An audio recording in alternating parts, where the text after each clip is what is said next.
29న హెచ్పిసిఎల్లో స్క్రాప్ని HPCL VRC యార్డ్లో విలువైనటువంటి స్క్రాప్ని దొంగిలించడం జరిగింది. ఇది కాపర్, టైటానియం అండ్ ఎంఎస్ ఐరన్తో మిక్స్ అయినటువంటి copper bundles nearly 18.7 metric tons, 18,700 kilos of scrap దొంగిలించడం జరిగింది. దీంట్లో ప్రధానమైనటువంటి సూత్రధారి పిల్లి శివకుమార్ ఇతను స్క్రాప్ బిజినెస్ చేస్తాడు. ఇతను హెచ్పిసిఎల్లో పనిచేసేటువంటి ఒక సిఎస్ఎఫ్ కానిస్టేబుల్ పిల్లి ప్రశాంత్, అదేవిధంగా దాంట్లో పనిచేస్తున్నటువంటి జీవి రెడ్డి, వాయునందన్ రెడ్డి అనేటువంటి ఒక వ్యక్తి, అదేవిధంగా పెంటారావు అనేటువంటి ఒక వ్యక్తి, వీళ్ళ యొక్క సహకారంతో ఒక లారీలో ఈ స్క్రాప్ని లోడ్ చేసుకొని బయటకు తీసుకోవడం జరిగింది. దీనికి లారీ డ్రైవరు ఒకరు, అదేవిధంగా క్రెయిన్ డ్రైవరు, నెక్స్ట్ శివకుమార్కి సంబంధించినటువంటి లోకేష్ అనేటువంటి ఒక వ్యక్తి, వీళ్ళందరూ కూడా సహకరించడం జరిగింది. దీన్ని లోడ్ని బయటికి తీసుకెళ్ళి ముంబైలో గులాం హుస్సేన్ అనేటువంటి ఒక అతనికి అమ్మివేయడం జరిగింది. ఈ మీడియేషన్లో అతనికి దీన్ని అమ్మడంలో గాజువాకు చెందినటువంటి శ్యామ్ ఛత్రి అలియాస్ అగర్వాల్ అతను, అదేవిధంగా హైదరాబాద్కి చెందినటువంటి గామా అనేటువంటి అతను, వాళ్ళు సహకరించారు. ముంబై తీసుకెళ్ళిన తర్వాత అతని ద్వారా యాక్చువల్గా 83 lakhsకి మాట్లాడుకోవడం జరిగింది. వీళ్ళు 83 lakhsలో 75 lakhs ఈ పిల్లి శివకుమార్కి మనీ ట్రాన్స్ఫర్ చేయడం జరిగింది. ఇది హవాలా ద్వారా మనీ ట్రాన్స్ఫర్ చేయడం జరిగింది. ఈ మనీ ట్రాన్స్ఫర్లో కూడా ఇద్దరు ఇంపార్టెంట్, శ్రీ జ్యువెలర్స్కి చెందినటువంటి రాజ్ కుమార్ అనేటువంటి ఒక వ్యక్తి, అదేవిధంగా వేరే వ్యక్తి రాము అనేటువంటి ఒక వ్యక్తి అండ్ రాము అతను వేరే బోర్డ్స్ అతని మీద ఒక టీం పనిచేస్తుంది అతన్ని ట్రేస్ అవుట్ చేయడానికి.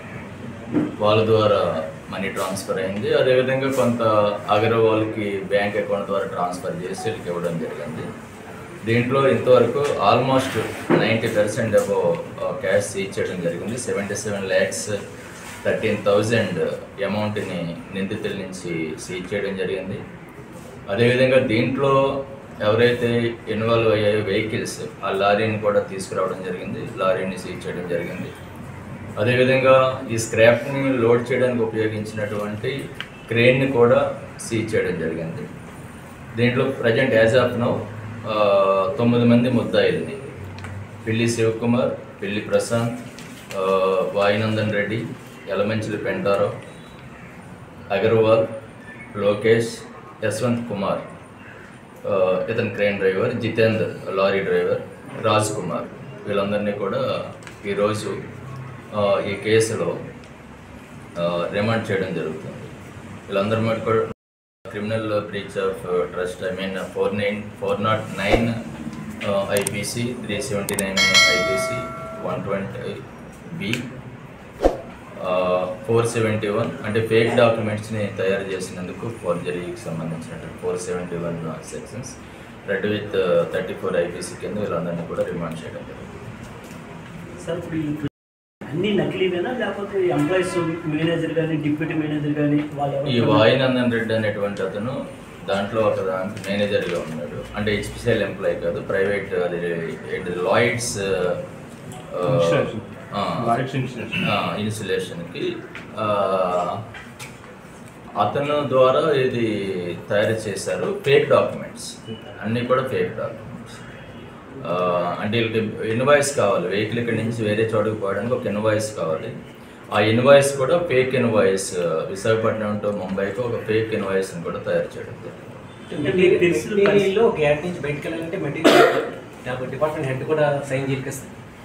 అంటే అక్కడ అది కూడా వెరిఫై చేస్తా ఉన్నాం. సిఎస్ఎఫ్ కానిస్టేబుల్ ఒకటే ఇన్వాల్వ్ అయ్యాడు. గేట్ నుంచి అదే అక్కడ సిఎస్ఎఫ్ ఆ టైంలో అది క్లారిఫై సిఎస్ఎఫ్ కానిస్టేబుల్, ఒక హెడ్ కానిస్టేబుల్, ఒక ఏఎస్ఐ కూడా ఆ రోజున అక్కడ డ్యూటీలో ఉన్నారు గేట్ దగ్గర. దాన్ని వెరిఫై చేస్తున్నాం. ఆ రోజు సీసీటీవీ ఫుటేజ్ కూడా కలెక్ట్ చేయడం జరుగుతుంది. అదేవిధంగా ఆ రోజు డ్యూటీలో ఎవరున్నారో డ్యూటీ రాస్టర్ కలెక్ట్ చేయడం జరుగుతుంది.